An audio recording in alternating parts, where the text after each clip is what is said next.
Jésus est Seigneur, il est le Tout-Puissant. En lui nous avons la paix, en lui nous avons la victoire. Oui, nous fléchissons les genoux pour attendre le Sauveur, car il est le Seigneur. Oh, gloire, gloire et bonjour.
Il est Dieu. Il est le Dieu d'amour, il est le Dieu de toutes les grâces. Personne incomparable à lui. Personne est comme lui. Ce matin, j'ai senti dans mon esprit que Dieu, il a aussi promis de grandes choses pour son peuple. Dieu, il est temps pour se souvenir de son peuple. Dieu est puissant. Seigneur, nous recommandons ce moment entre tes saintes mains. Parle à ton peuple, Seigneur Jésus. Dispose-nous, éternel notre Dieu, que cette parole apporte une grande bénédiction dans notre vie. Que cette parole puisse changer de circonstances. Que cette parole amène la paix et la tranquillité dans nos esprits. Nous te bénissons parce que tu es le bon berger, car tu es incomparable, car tu es incontournable. Est-ce que tu peux élever ta voix là où tu es? Parle à Dieu, dis que tu es incomparable, tu es imbattable, tu es le Dieu tout-puissant. Élève ta voix là où tu es, commence à prier, élève ta voix, dis, parle à Dieu, tu es incomparable, personne n'est comme toi. Ce que tu fais dans notre vie, personne ne peut le faire si ce n'est que toi. Oh Jésus, oh Jésus, oh Jésus. Gloire à toi Jésus. Gloire à toi le prince de paix. Gloire à toi Adonai, le maître des temps, le maître de l'univers. Celui qui est assis dans un lieu très élevé. Alléluia. Tu es incomparable. Tu es incomparable. Tu es incomparable. Tu es incomparable. Tu es incomparable. Tu es incomparable. Tu es incomparable. C'est pourquoi nous te disons, Tu es incomparable. toi qui es Tu es incomparable. Alléluia. Gloire et louange à toi, Seigneur Jésus. Gloire et louange à toi, Seigneur Jésus. Et nous disons tous à haute voix, Amen. Est-ce qu'on peut acclamer comme des serviteurs et des servantes de Dieu? Est-ce qu'on peut acclamer pour la parole de Dieu? Alléluia. Je vous invite de prendre vos Bibles dans le livre des 2 Chroniques. 2 Chroniques, chapitre 24, le verset 15 à 16. Ça, c'est notre première lecture. Notre deuxième lecture, c'est dans les livres de Apocalypse, chapitre 14, le verset 13. S'il y a quelqu'un qui a trouvé 2 Chroniques, chapitre 24, le verset 15 à 16.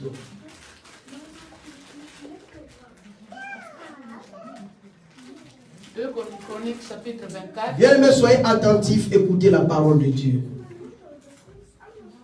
2 Chroniques, chapitre 24, verset 13 à 16. 15 à 16. 15 à 16. Je lis au nom de Jésus. Amen. Jéhojada mourut âgé et rassasié de ses jours. Il avait à sa mort 130 ans. On l'enterra dans la ville de David avec les rois parce qu'il avait fait du bien en Israël à l'égard de Dieu et à l'égard de sa maison. Apocalypse chapitre 14, le verset 13. 14, le verset 13. Apocalypse chapitre 14, verset 13. Je lis au nom de Jésus. Amen. Et j'entendis du ciel une voix qui disait, écris, heureux dès à présent les morts qui meurent dans le Seigneur. Oui, dit l'Esprit, afin qu'ils se reposent de leurs travaux, car leurs œuvres les suivent. Parole du Seigneur. Amen. Est-ce qu'on peut acclamer pour cette parole? Amen, amen. Amen. Vraiment, soyez concentrés. Le thème que nous allons partager ce matin, je l'ai intitulé « Savoir marquer Dieu ». Donc c'est bon, ok? Ok. Savoir marquer Dieu. Comment on peut marquer Dieu? Comment on peut toucher les cœurs de Dieu? Laisse-moi te dire, bien-aimé dans le Seigneur. Savoir marquer Dieu signifie quoi? C'est le moyen par lequel nous touchons les cœurs de Dieu, afin que Dieu puisse intervenir dans notre vie. C'est la possibilité que nous touchons Dieu, nous touchons les cœurs de Dieu. Parce que nous avons besoin que ce Dieu-là puisse faire quelque chose dans notre vie. Et nous voulons marquer ce Dieu-là, afin qu'il intervienne dans notre vie. Beaucoup de gens ne savent pas comment marquer Dieu. Beaucoup de gens ne savent pas comment toucher les cœurs de Dieu. Nous venons dans l'église, nous prions, oui, c'est bon. Mais ce que nous oublions, il y a un moment donné, il faut toucher les cœurs de Dieu. Il faut toucher Dieu. Parce que, vouloir ou pas, un jour, nous allons passer aussi dans les moments difficiles. Nous allons aussi passer dans les moments sombres de notre vie. Mais si, pendant les moments que nous étions à bonne santé, et nous avons touché les cœurs de Dieu, Dieu va se souvenir de nous. Peu importe ce que tu es en train de traverser, peu importe ce qui arrive dans votre vie, mais si dans votre vie, tu avais touché les cœurs de Dieu, Dieu se souviendra de toi. Est-ce que je parle à quelqu'un? Savoir toucher les cœurs de Dieu. Bien-aimés, depuis le début de cette année, il y a des gens que nous ne verrons plus. Ils sont partis. Ils ont eu le temps de servir Dieu. Mais ils sont partis. J'ai vu les gens mourir dans les déserts. les immigrés. Mais ils avaient comme fardeau de venir en Europe. Non, je vais venir en Europe. Je vais venir en Europe. Mais, subitement, ils sont morts dans le désert. Loin de leur famille. Ils sont enterrés là-bas. Pas de cercueil. Ils sont pourris là-bas. Mais toi et moi, Dieu nous a fait la grâce d'être en bonne santé. Dieu nous a gardés. Il nous a protégés. Comment nous ne pouvons pas être reconnaissants envers ce Dieu-là? Nous oublions la grâce de Dieu, la grandeur de Dieu dans notre vie. Nous oublions tout ce que Dieu il est en train de faire dans notre vie. Il y a des bébés qui sont nés 2 mois, 3 mois, qui sont morts sans même commettre le péché. Mais toi, si les gens te regardent bien, par rapport à tout ce que tu fais, ta place pourrait être dans la prison. Mais regarde, Dieu t'a donné la liberté, malgré tes défauts, malgré ton comportement, malgré tous les crimes que tu as faits. Mais tu es en liberté. Bien aimé, tu n'es pas plus grand que les autres. Mais c'est la grâce de Dieu. C'est par l'amour de Dieu. Il faut être reconnaissant à Dieu pour tout ce qu'il est en train de faire dans votre vie. Israël, après avoir passé des moments difficiles, en sortant en Égypte, quand il arrive avant d'entrer dans la terre promise, Dieu le rappelle, il a dit que non, souvenez-vous de moi, souvenez de tout ce que j'ai fait dans votre vie. Quand vous allez entrer dans ce pays où coule le lait et le miel, ne dis pas que c'est par votre force. Ne dis pas que c'est par votre force. Mais dis que c'est par la grâce de Dieu. Amen. Alléluia. Bien-aimé, un jour nous allons quitter cette terre. Mais sache que tout ce que nous faisons, tous les œuvres, tout ce que nous faisons va nous poursuivre, va nous suivre. Laissons de bonnes choses dans la vie. Posons des actes que les gens, quand les gens regardent, disent que non, waouh, celui-ci vraiment il a fait de grandes choses. Alléluia. Amen. Savoir marquer Dieu. Bien aimé, nous avons marqué les hommes. Nous avons marqué nos familles. Nous avons marqué nos entourages. Nous avons marqué là où nous travaillons, dans nos entreprises, dans nos sociétés. Nous avons marqué peut-être nos enfants. Mais aujourd'hui, ils ont oublié tout ce que nous avons fait pour eux. Mais Dieu n'oubliera jamais. Ce que tu es en train de faire pour Dieu, là, tout ce que tu es en train, votre détermination, votre amour de servir Dieu, un jour Dieu se souviendra de toi. Il n'oubliera jamais. La Bible dit, il n'est pas un fils de l'homme pour oublier vos bienfaits. Il n'est pas un homme pour oublier cela. J'ai vu dans ma vie les gens, juste pour qu'on puisse faire les dédicaces, pour chanter pour passer la bonne dédicace. Surtout chez nous en Afrique, les gens donnent des 100 000 euros, 50 000 et 1000 euros. Juste seulement pour qu'on puisse composer une chanson pour lui. Parce qu'il voulait être célèbre. 100 000 euros. 80 000 euros. Il donne à la personne, non, j'ai besoin de telle chanson. J'ai besoin de telle chanson. Parce qu'il voulait être célèbre. Ce n'est pas bien. Et non, c'est bien. Mais laisse-moi te dire, qu'est-ce que tu as fait pour Dieu? Pour les hommes. Tu es capable de donner, de faire tout, 100 000 euros. Mais un jour, tu tomberas malade, ces gens-là ne viendront pas. Mais Dieu sera toujours là. S'il y a un endroit qu'il faut s'aimer, c'est dans l'église de Dieu. S'il y a un endroit, il faut faire des dons, c'est dans l'église de Dieu. Parce qu'un jour, Dieu se souviendra de toi. Parfois, ça me fait mal quand je vois les gens qui donnent des voitures, des maisons, juste pour une seule chanson. Il voulait que les gens puissent les reconnaître.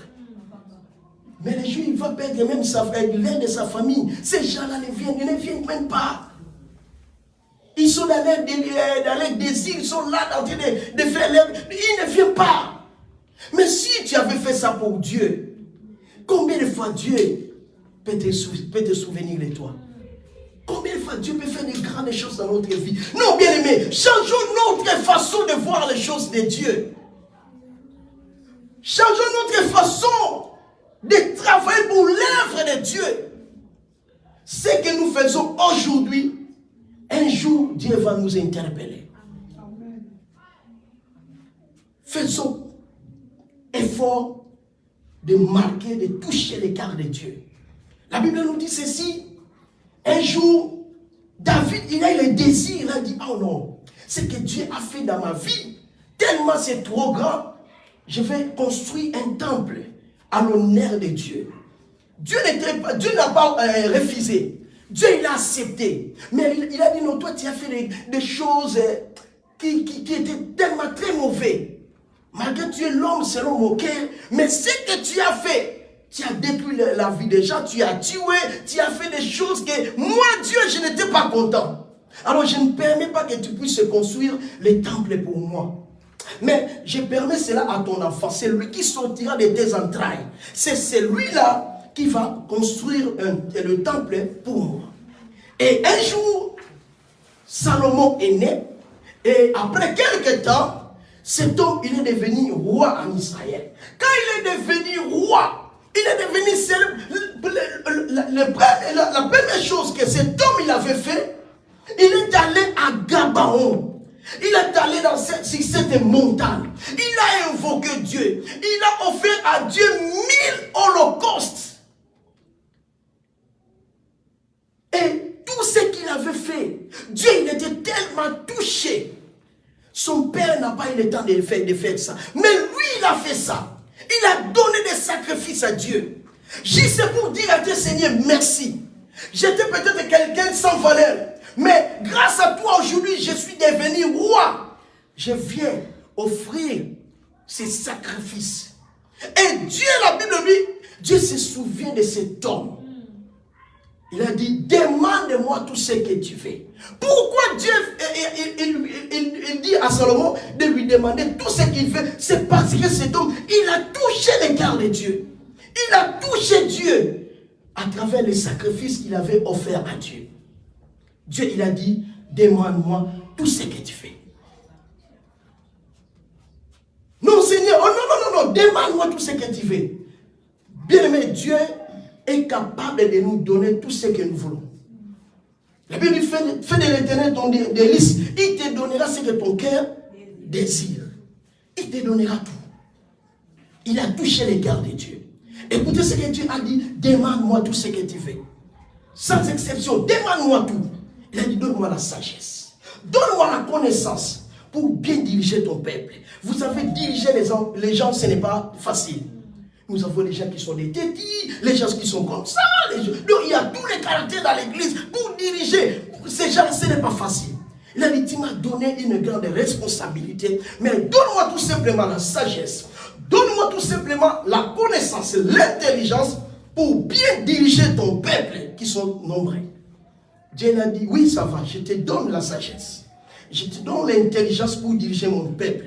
Mais en dehors de tout ça, je te donne ce que tu n'as pas demandé. Je te donne la richesse. À tel point que personne sur la terre. Cet homme, il était riche. Il avait beaucoup d'argent. Pourquoi? C'est parce qu'il avait touché les cœurs de Dieu. Bien-aimés, nous travaillons. Tout le monde travaille ici. Nous gagnons. Même pas, je ne sais pas, même si tu gagnes 500 €, mais tu peux toucher les cœurs de Dieu. La femme qui était dans la synagogue, il n'a pas donné 100 millions, il n'a pas donné 10 millions. Elle avait donné seulement ce qu'elle avait. Mais quand Dieu il a regardé la foi de cette femme, la volonté de cette femme, il a dit aujourd'hui, tu étais courbé, mais moi je veux te redresser à travers ce que tu as fait pour moi. Tu as touché mon esprit, tu as touché mon cœur, tu m'as touché. Cette femme qui était malade, ces jours-là, elle était guérie parce qu'elle avait touché les cœurs de Dieu. Amen. Venir à l'église, c'est bon. Mais nous sommes obligés de faire quelque chose. Demain, tu tomberas malade. Demain, tu vas te retrouver dans une situation compliquée. Mais si tu avais touché le cœur de Dieu, tu diras que Seigneur, souviens-toi de moi à travers cette chose. Seigneur, souviens-toi de moi à travers cette offrande. Dieu se souviendra de toi et tu verras la grâce de Dieu dans votre vie. Nous oublions toucher le cœur de Dieu. Nous avons beaucoup fait pour les hommes. Nous avons fait beaucoup pour ce monde. Mais le monde nous ont rejetés aujourd'hui. Nous sommes nulle part. Mais Dieu est toujours là. Là où les hommes ne peuvent pas entrer, Dieu va entrer pour te soutenir. Amen. Touchons le cœur de Dieu, mes amis. Tu fais que Dieu puisse faire de grandes choses dans votre vie. C'est simple comme bonjour. Touche le cœur de Dieu. Alléluia. Amen. Touche le cœur de Dieu. Touche le cœur de Dieu. Tu feras ce que Dieu va faire dans votre vie. Abraham, Dieu lui avait promis de grandes choses. Je rendrai ton nom grand. Je multiplierai ta postérité. Cet homme, il est arrivé à un âge très avancé. Mais toutes les promesses que Dieu lui avait promis pour s'accomplir, c'était difficile. Il était là, il a dit, ah, Dieu m'a promis. Il a promis de grandes choses. Il m'a promis, mais aujourd'hui, je ne vois absolument rien. Mais un jour, il a vu des gens qui passaient. Il a dit non. Il a dit, je vais faire quelque chose pour ces gens. Il appelle ces gens. Il a dit à Sarai, lave-le. Il a lavé le pied de ces gens ici. Après, il a dit à Sarai, va préparer quelque chose afin qu'ils mangent. Il ne connaissait pas qui étaient ces gens. Et pourtant, c'était des anges de Dieu. Ces anges, ils ont reçu une mission pour aller détruire Sodome et Gomorrhe. Mais du coup, à travers l'acte qu'il avait posé, ces gens-là, ils étaient touchés. Ils ont dit, tu n'as pas des enfants, mais ta femme aura un fils. Même sa femme, Sarai, elle a ri, il a dit non. À cet âge ici, avec Dieu, il n'y a pas d'âge.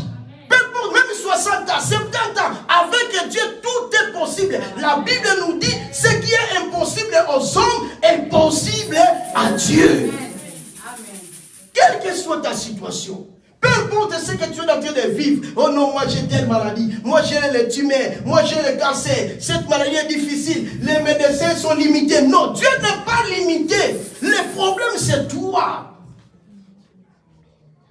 Sarai, elle a ri.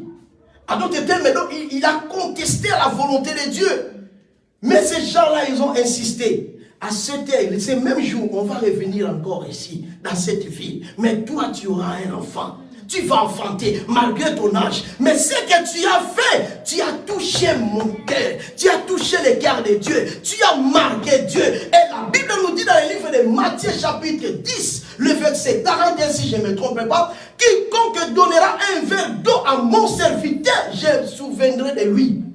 Quiconque donnera seulement un verre d'eau. Dieu dit que non, je n'abandonnerai pas cette personne. Combien de fois tu as marqué Dieu? Combien de fois tu as marqué les serviteurs de Dieu? Vous savez, dans notre vie aujourd'hui, il y a des gens, peu importe tout ce que nous pouvons traverser, c'est difficile pour oublier ces personnes-là.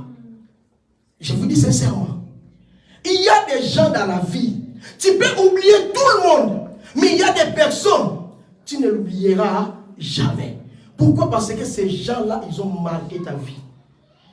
Il y a des gens qui, quand ils tombent malades aujourd'hui, les gens ils vont se mobiliser, ils vont gêner, prier pour la personne. Pourquoi? Parce que à cause de ce que la personne a fait pour Dieu, il a marqué leur vie. Moi, je l'ai vu. En Afrique, j'ai vu cela. Quelqu'un tombait malade. Très malade. Il était vraiment gravement malade. Mais quand l'église, ils ont seulement attendu qu'une telle soeur, elle est tombée malade, telle personne, il est tombé malade. L'église, les mamans, même là où la personne travaillait, les gens commençaient à prier. Non, ces personnes, elles ne peuvent pas partir. Seigneur, non, pas lui. Seigneur, pas lui. Non, Seigneur, pas lui. Seigneur, pas elle. Non, Seigneur, guéris-les. Pourquoi? Parce que cet homme-là, il a fait des choses extraordinaires. Il y a peut-être des gens que tu as eu le temps de vivre avec eux ensemble. Malgré aujourd'hui, vous êtes peut-être, vous n'êtes plus ensemble, mais il y a des choses qui ont laissé dans ta vie qui resteront comme des signes. C'est difficile d'oublier cela. J'ai vu des gens dans ma vie qui sont en train de dire que non, cet homme-là, c'est qu'il a fait dans ma vie. Non, cela me dépasse. Il faut s'aimer de bonnes choses dans la vie des gens. Tu ne sais pas par quel moyen que Dieu va utiliser des personnes pour bénir ta vie, pour faire du bien dans votre vie. La Bible nous dit, j'ai attendu dans le ciel une voix qui dit que non. J'ai entendu une voix, c'est dans le livre de l'Apocalypse. Dans le ciel, une voix qui crie. Les morts qui sont morts dans le Seigneur, que ces gens reposent de leurs travaux, qu'ils se reposent, parce que leurs œuvres vont faire quoi? Va les suivre. Ça veut dire tous les actes que nous posons, même si tu meurs aujourd'hui, Seigneur se souviendra de toi. Imaginez que quelqu'un qui est mort, quelqu'un qui est décédé, mais Dieu se souvient même de cette personne-là. Pourquoi? Parce qu'il avait fait du bien. Parce qu'il avait fait de grandes choses. Bien-aimés, travaillons, marquons Dieu, et Dieu se souviendra de nous. Alors, dans le livre des Chroniques, chapitre 24, le verset 13 à 15, la Bible nous dit ceci au temps de Josias. Le roi Josias, au temps de cet homme, les murailles de Jérusalem étaient détruites, le temple était consumé par le feu, tout était détruit. Et la Bible nous dit ceci, qu'à ce temps-là, le roi appela les anciens, en d'autres termes les responsables. Il appelle les anciens, non, venez. Regarde comme le temple est détruit. Regarde comme les murailles sont détruites, consumées par les feux. Alors, parcourez toute la ville pour récolter de l'argent, afin que nous puissions construire le temple de Dieu, construire les murailles qui étaient détruites. Ces gens-là, ils sont partis. Après quelques temps, ça ne nous regarde pas. Ça n'est pas notre travail. Nous ne voulons pas se mêler dans ces choses-là. Ce n'est pas notre travail. Le roi, il attendait. Il n'y avait personne. Pour rebâtir le miracle qui était détruit. Pour rebâtir le temple qui était détruit. Nos temples aujourd'hui sont détruits. Mais nous avons de l'argent. Nous avons des possibilités. Mais nous n'arrivons pas à faire quelque chose pour rebâtir, pour que les gens puissent voir encore les temples soient embellis. Nous n'arrivons même pas. Nous avons des difficultés pourtant que nous avons tout. Dieu nous a tout donné. Alléluia. Cet homme, le roi, il a regardé. Alors qu'est-ce que je dois faire encore? J'ai appelé les anciens, les responsables. Ils ne voulaient pas faire quelque chose. Et Dieu, il appelle un homme au nom de Jéhoshada. Cet homme, le nom de Jéhoshada signifie Dieu sait. J'aimerais dire à quelqu'un, malgré tout ce qui arrive dans ta vie, Dieu sait. Amen. Malgré tout ce que tu es en train de traverser, Dieu sait. Tellement que Dieu sait, il fera quelque chose. Jéhoshada, il a dit, Dieu et le roi appellent Jéhoshada, cet homme, il est un sacrificateur. Le roi l'appelle, non, viens. Voilà, j'ai donné telle responsabilité à tous les responsables. Ils n'ont pas exécuté ma décision. Est-ce que tu peux le faire? Est-ce que tu es capable de le faire? Cet homme, il a réfléchi. Il a dit, oh roi, je vais le faire. Malgré que je suis peut-être pas grand par rapport à eux, mais je vais le faire. Par rapport à cette responsabilité, par rapport à ce que tu me donnes. Non, Seigneur, non, roi, je vais le faire. Cet homme, il a accepté. Cet homme, il n'a pas refusé. Il a accepté. Quand bien ce n'était pas facile. Bien aimé, Ce qui est difficile aux hommes, avec Dieu, tout est facile. Malgré tout, cet homme n'a pas refusé. Il n'a pas regardé ce travail. Non, ce n'était pas un travail enquête. C'était tellement grand.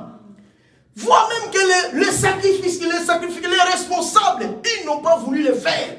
Mais lui, il a dit, moi, j'accepte cela. Je vais le faire. Il a parcouru dans toutes les villes.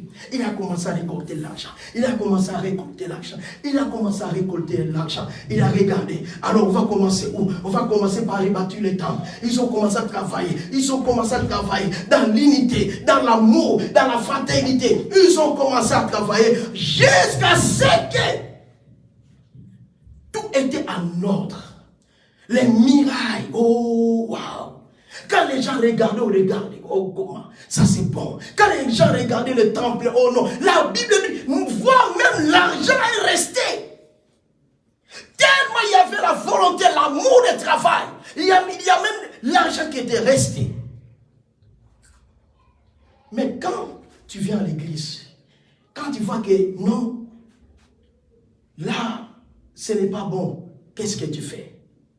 Quand tu vois que l'église, dans l'église, il n'y a pas peut-être les climatiseurs, mais qu'est-ce que tu fais?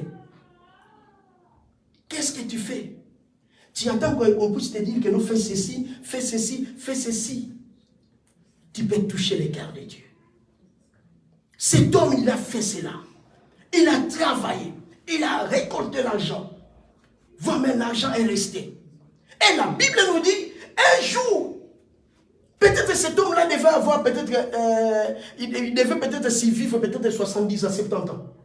Mais écoutez, la Bible nous dit, Dieu lui a accordé une longue vie. Il a, dans toute sa vie, il a fait combien? 130 ans. Pourquoi? À cause de ce qu'il avait fait. Bien aimé, le bienfait, tout ce que nous faisons pour Dieu peut prolonger notre séjour sur la terre. Notre vie parfois est raccourcie parce que nous commettons des bêtises, nous faisons des choses qui ne glorifient pas Dieu. Yaya, commence à faire de bonnes choses. Dieu va prolonger tes jours. Il a fait 130 ans. J'ai vu des gens mourir à 10 ans, 15 ans. Aujourd'hui, nos jeunes, à l'âge peut-être de 30 ans, ils passent très tôt. Mais, si tu fais du travail pour la gloire de Dieu, Dieu va prolonger tes jours. Tes jours seront encore plus longs. Il a fait ça 30 ans.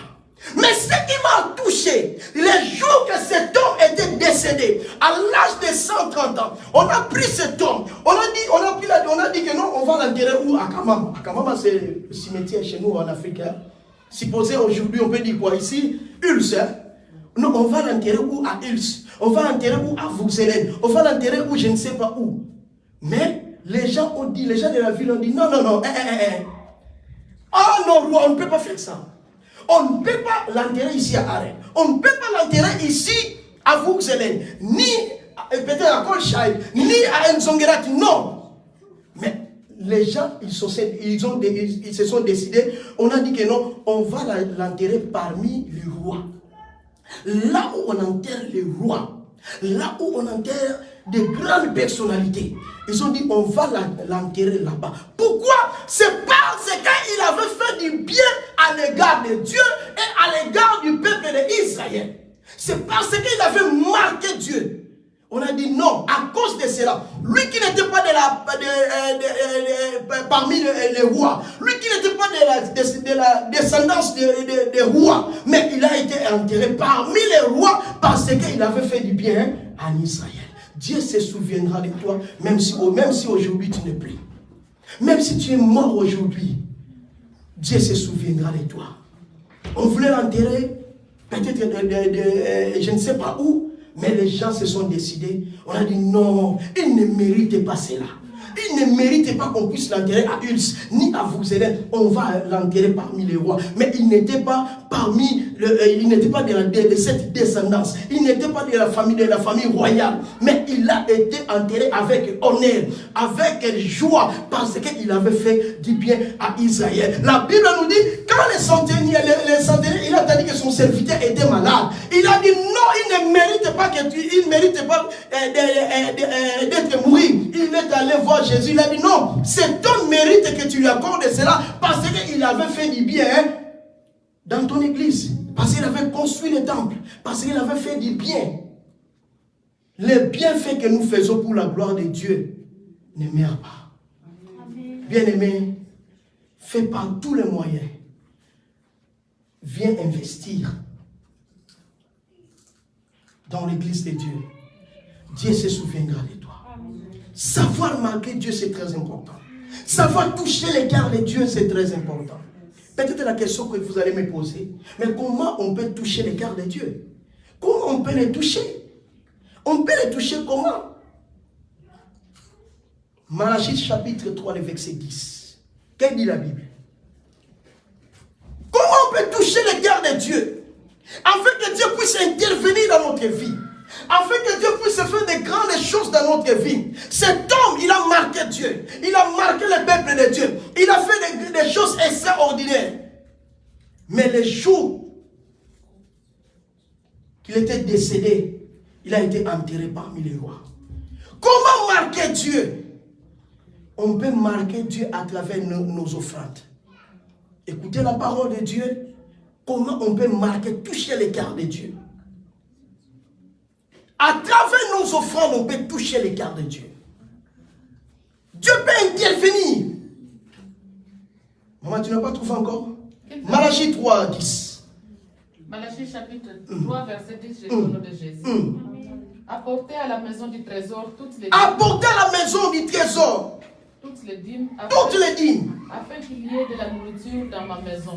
Afin qu'il y ait la nourriture. Mettez-moi de la sorte à l'épreuve, dit l'Éternel des armées. Mets-moi à l'épreuve. Et vous verrez si je n'ouvre pas pour vous les écluses des cieux. Amen. Si je ne répands pas sur vous la bénédiction en abondance. C'est simple comme bonjour.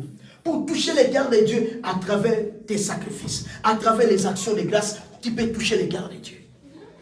Quand tu viens à l'église, quel est le signe qui t'appartient? Quand tu regardes, tu dis que non, ça c'est ma famille, ça c'est moi, ça c'est mes enfants. Quel est le signe qui t'appartient?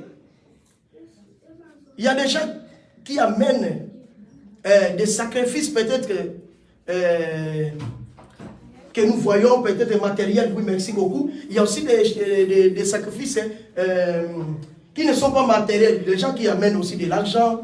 Il y a des gens qui payent des loyers. Il y a des gens qui payent l'électricité. Il y a des gens qui font de bonnes choses. Mais si aujourd'hui il tombe malade, s'il a des soucis, qu'est-ce qu'il va présenter à Dieu? Il va dire tout simplement, Seigneur, souviens-toi de moi. Mais toi, qu'est-ce que tu vas présenter à Dieu?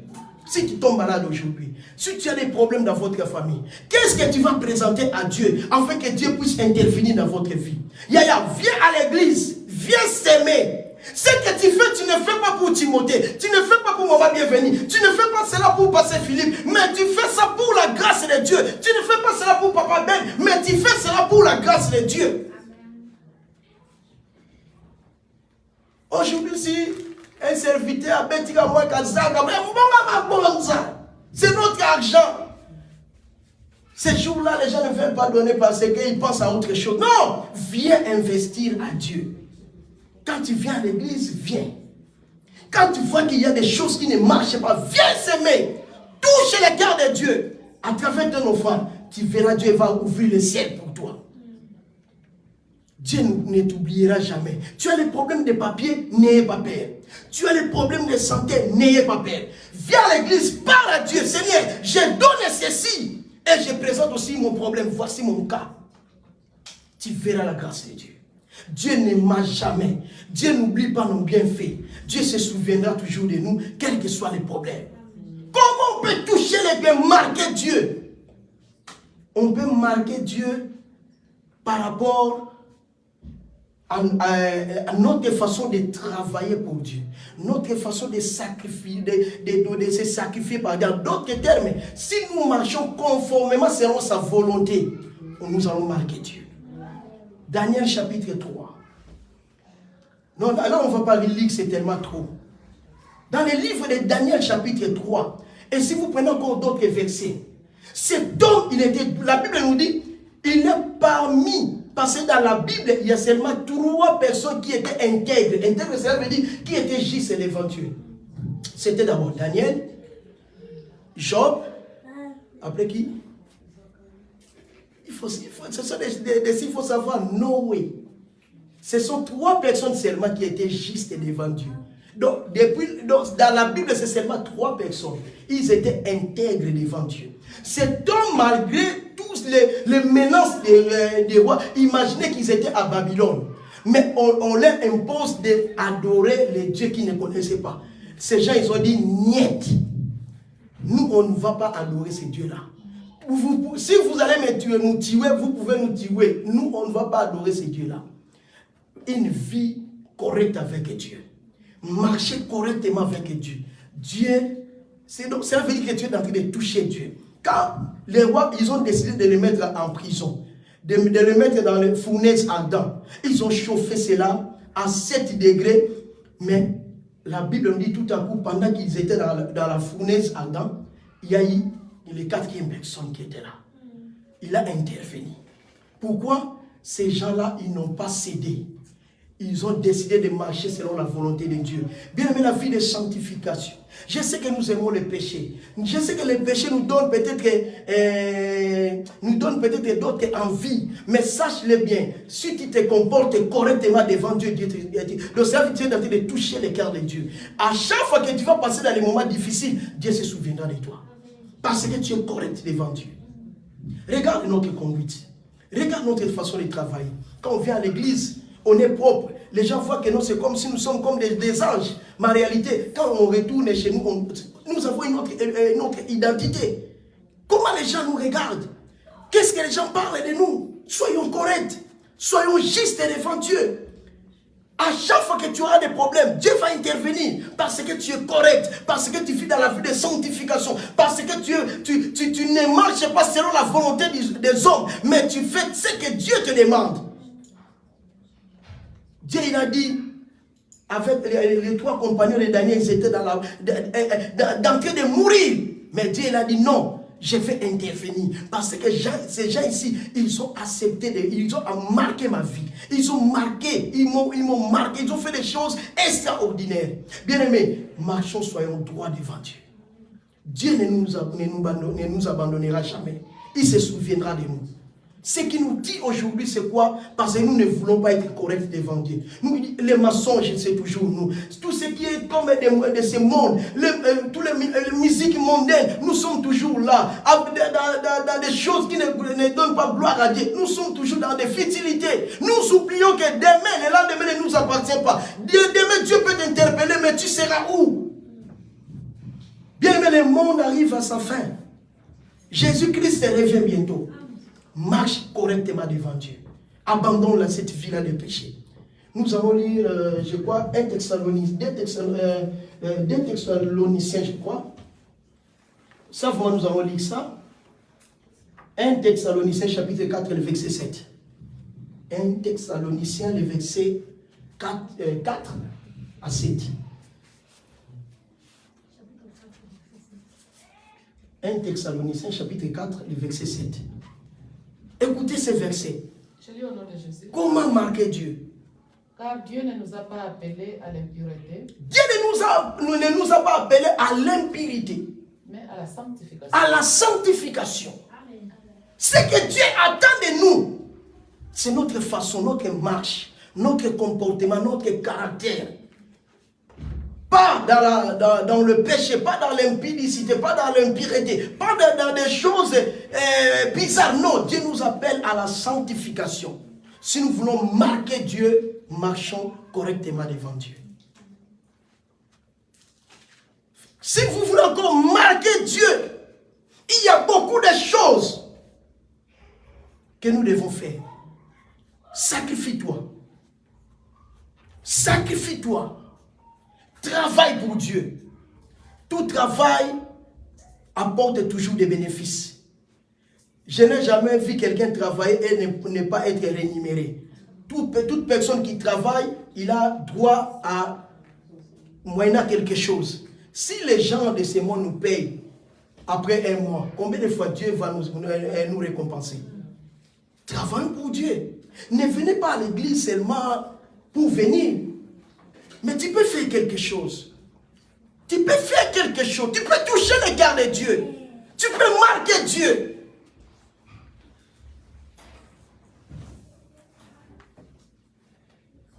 Alors, qu'est-ce que tu as préparé pour Dieu pour cette année? Qu'est-ce que tu es en train de penser de faire pour Dieu pour cette année? Regarde l'église de Dieu. Il y a des gens qui sont malades. Ces gens-là, peut-être, ils ont peut-être seulement besoin que les gens puissent les visiter. Est-ce que tu le fais? Tu ne le fais pas. Il y a des gens qui sont en train de passer le moment. Est-ce que tu as le temps pour les réconforter? Tu ne le fais pas. L'église de Dieu est basée sur l'amour de Jésus-Christ. Alléluia. Amen. Savoir marquer Dieu. C'est ici que je voulais mettre fin dans ma prédication en disant ceci. Bien aimé, on a fait beaucoup pour ce monde. On a fait des sacrifices tellement extraordinaires. Mais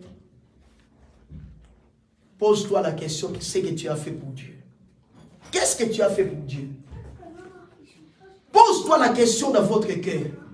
Pose-toi la question dans ton esprit. Qu'est-ce que tu as déjà fait pour Dieu? J'ai vu des gens qui avaient les difficultés d'avoir des enfants. Ils étaient déclarés comme stériles. Mais Dieu, par son amour, il les a donné des enfants. Mais ils ont oublié. Ils ont oublié ces dieux-là. Mais ce sont les mêmes personnes que les gens insultaient, que les gens les critiquaient. Mais aujourd'hui, Dieu t'a fait du bien. Dieu t'a donné le papier. Là où les gens ont fait 10 ans sans papier, il y a des gens qui ont fait 15 ans sans papier. Mais toi, 3 ans seulement, 2 ans, tu as le papier. Mais regarde bien ta vie. Qu'est-ce que tu as fait pour ces dieux-là? Il y a des gens qui pleurent en ce moment. Il y a des gens qui ont des maladies terribles. Mais toi, tu as bonne santé. Est-ce que tu as marqué Dieu en quoi? Dieu a marqué ta vie. Il t'a guéri. Il t'a donné la guérison. Il a fait de grandes choses dans votre vie. Mais toi, en retour, qu'est-ce que tu as fait pour Dieu? Mais pendant ce temps, regarde le temple de Dieu. Il est en train de pourrir. Mais tu as l'argent. Tu as tout. Tu peux dire que non, Seigneur, j'ai fait ceci pour que on puisse avoir quand même des conforts dans ce lieu. Mais tu ne le fais pas. Tu peux toucher aussi le cœur de Dieu quand tu donnes aux orphelins, les enfants de la rue que vous voyez. Quelqu'un qui donne aux orphelins, des veuves, tu peux toucher aussi le cœur de Dieu. Ces gens-là n'ont pas de soutien. Mais à travers toi, Dieu peut te toucher, Dieu peut faire de grandes choses. C'est parce que tu as donné seulement à les orphelins que vous voyez, les veuves là que vous voyez, ces gens-là, les enfants de la rue que vous voyez là. Si tu fais quelque chose, Dieu se souviendra de toi. Alléluia. Amen. Je crois que quelqu'un a été béni. Amen. Hier, nous avons eu le temps de parler sur l'importance de l'autel. Je voulais continuer ce message aujourd'hui avec d'autres versets que Dieu m'avait donnés. Hier, Dieu nous avait été bénis. Ces derniers temps, Dieu me parle tellement de beaucoup de choses. Nous voulons prier. Pensez là où tu es. Ce que tu comptes faire pour Dieu, pour l'œuvre de Dieu. Ce que tu penses pour faire dans l'avenir. Regarde tout ce que l'Église a besoin. Et pensez là où tu es. Qu'est-ce que tu dois faire? Nous avons... les Jojada, ils ont réussi de rebâtir le temple parce qu'ils étaient tous unis, ils étaient tous ensemble. C'est à partir de là, ils ont réussi de faire de grandes choses. Tu ne peux pas faire ça peut-être toi-même, mais dans l'unité, on peut faire de grandes choses pour Dieu. Mettons-nous tous debout, on va prier, on va dire merci à Jésus par rapport à tout ce que tu as écouté. J'aimerais que tu puisses parler à Dieu. Pendant quelques minutes, il nous reste seulement 30 minutes. Je crois que peut-être on va terminer avant. Nabelela zambe nangai, nabelela zambe namawa, nabelela zambe nangai, kino akoya no langa Yahweh. Nabelela zambe namawa, nabelela zambe namawa. Nanabelela Zambe Nanga, Nanabelela Zambe Namawa, Nanabelela Zambe Nanga, Ino Agoya Nolanga Yahweh.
Est-ce que tu peux élever ta voix? Est-ce que tu peux élever ta voix? Commence à prier là où tu es. Tu as écouté la parole de Dieu. Tu as écouté. Regarde ce que Jéhoshada a fait. Regarde ce que cet homme il avait fait à l'égard du Seigneur. Il a fait du bien. Il a fait des grandes choses. Dieu s'est souvenu de cet homme. À tel point, il est allé voir même à l'âge de 130 ans. Il a été enterré parmi les rois, parmi les grandes personnalités. Dieu est capable. Dieu est capable de faire des grandes choses dans votre vie. Dieu est capable de faire des grandes choses dans votre vie. Oh, Dieu se souviendra de toi. Dieu se souviendra de toi. Tout ce que tu fais à son égard ne passera pas en vain. Tout ce que tu fais à l'égard de Dieu, un jour, Dieu se souviendra de toi. Au nom de Jésus, élève ta voix. Prie là où tu es. Élève ta voix, parle à Dieu. Parle à Dieu à travers cette parole. Parle à Dieu. Que Dieu se souvienne de toi.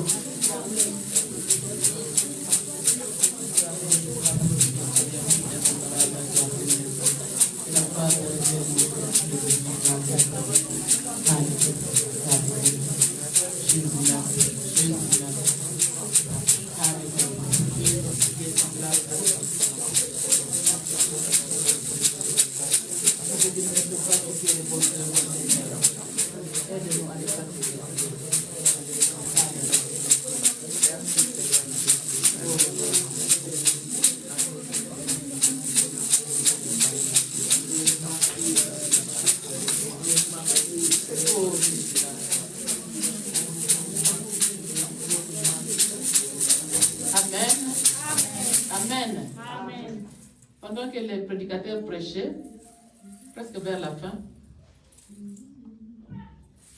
Dieu m'a dit une chose. Nous devons pratiquer de bonnes œuvres, mes amis. Amen. Nous devons pratiquer de bonnes œuvres. Mais qu'est-ce qui se passe dans la vie des gens? Tu prends une décision quelconque, tu veux faire quelque chose, mais après un temps, tu ne le fais pas directement et le temps passe et tu ne fais plus ce que Dieu t'a dit de faire.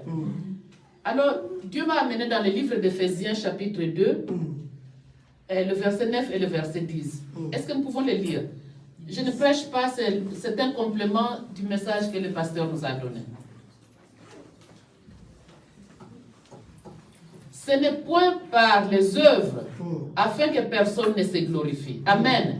Amen. Car nous sommes son ouvrage, ayant été créés en Jésus-Christ pour de bonnes œuvres. Qu'est-ce que cela veut dire? Que Jésus nous a créés pour de bonnes œuvres. Mais quelles sont ces bonnes œuvres-là? Que Dieu a préparées d'avance afin que nous les pratiquions. Mes amis, David avait une idée, comme le prédicateur l'a dit. Il voulait bâtir le temple. Mais Dieu a refusé, malgré son bonne idée. Mais Dieu a refusé que David puisse bâtir le temple à Dieu. Pourquoi il a refusé? Premièrement, par rapport à ce... Dieu avait donné sa raison à David parce qu'il était un homme de sang. Il était un guerrier, ce n'est pas quelqu'un qui pouvait bâtir la maison où Dieu va régner. Mais dans le verset que nous voulons lire ici, Dieu a préparé bonnes œuvres. Est-ce que vous comprenez? Amen. Dieu a préparé de bonnes œuvres. Donc, pour chaque personne, Dieu a déjà mis en disposition les bonnes œuvres que cette personne-là doit pratiquer. Amen. Amen. C'est pourquoi quand Dieu te convainc de faire quelque chose, ne fais pas comme l'autre fait. Parce que ce que l'autre fait, c'est Dieu qui a déjà préparé cette œuvre-là pour lui. Mais pour toi, Dieu aussi a préparé des œuvres pour toi, ce que tu dois pratiquer. Donc quand Dieu te dit de faire quelque chose, si tu veux être béni, pratique-le. Dites Amen. Amen. Si tu ne le pratiques pas et que tu suis seulement comme l'autre a fait, mes amis, c'est une perte que tu fais. Donc chaque œuvre que tu fais, fais-le avec révélation. Que Dieu te parle, que Dieu te convainc, que ça, je dois le faire. Dès que tu as cette sensation-là, dès que Dieu te parle, n'attends pas, ne t'associe pas avec quelqu'un. Cette bénédiction-là est pour toi. Que Dieu nous bénisse tous. Nous allons prier une fois encore pour dire que, Père, par ta grâce, révèle-nous les biens que tu as préparés d'avance afin que je puisse les pratiquer. Prions le Seigneur. Alléluia, alléluia. Père, je bénis ton nom, je te glorifie, Seigneur. Il y a des biens que tu as préparés d'avance pour chaque personne, que nous puissions les mettre en pratique. David, qui était roi, qui était même disposé à construire ton temple, c'était apparemment bien, c'est une bonne œuvre, mais tu as refusé parce que ce n'était pas une œuvre qui était préparée pour lui, c'était une œuvre qui était préparée pour son fils. C'est pourquoi, oh Père, je te demande et je t'en prie, par la puissance du nom de Jésus-Christ, donne-nous la révélation des bonnes œuvres que tu as préparées en avance pour chaque personne dans cette assemblée, dans nos vies de tous les jours, afin que nous puissions les pratiquer en cet endroit, ô Père de gloire. Ce n'est pas seulement les bonnes œuvres, ne se limitent pas seulement ici, même par rapport, Seigneur, à notre vie de tous les jours. Si tu nous donnes cette conviction, ô Père, si tu nous révèles cette bonne œuvre que tu as préparée pour nous d'avance, aide-nous, Seigneur, à les mettre directement en pratique, afin que l'ennemi ne vienne pas voler notre bénédiction, afin que l'ennemi ne vienne pas voler ce que tu as préparé d'avance pour nous, Seigneur. Je te bénis, Père, je te glorifie. Toi, tu veux du bien pour nous, Seigneur. Tu veux que nous puissions vivre. Tu veux que nos œuvres nous suivent, Seigneur, même au-delà de notre vie, Seigneur. C'est pourquoi nous te disons merci pour cette parole que tu nous as donnée aujourd'hui, pour ton serviteur que tu as inspiré, pour chaque personne qui a écouté cette parole. Père, nous voulons faire quelque chose pour ton royaume. Nous voulons être des bâtisseurs de ton royaume. C'est pourquoi nous te demandons, ô Père de gloire, de nous révéler, Seigneur, ce que nous allons faire, ô Dieu. Car nous t'appartenons, Seigneur. Notre vouloir et notre pouvoir, c'est entre tes mains, Seigneur. Nous te disons encore merci. Dans le nom de Jésus, nous avons ainsi prié. Gloire et louange à toi, Seigneur Jésus-Christ. Gloire et louange à toi, Seigneur Jésus-Christ. Amen. Amen. Sans plus tarder, nous allons passer au communiqué. Nous sommes ici chaque jeudi pour la prière de 1 heure du temps. Mais en réalité, c'est le jour de jeudi, c'est la prophétesse qui dirigeait cette séance de prière de jeudi. Mais elle est très occupée en ces derniers moments. Si nous pouvons investir cette journée-là de jeudi pour une prière aussi d'intercession pour nos familles, pour l'Église, ça sera bénéfique pour tout le monde.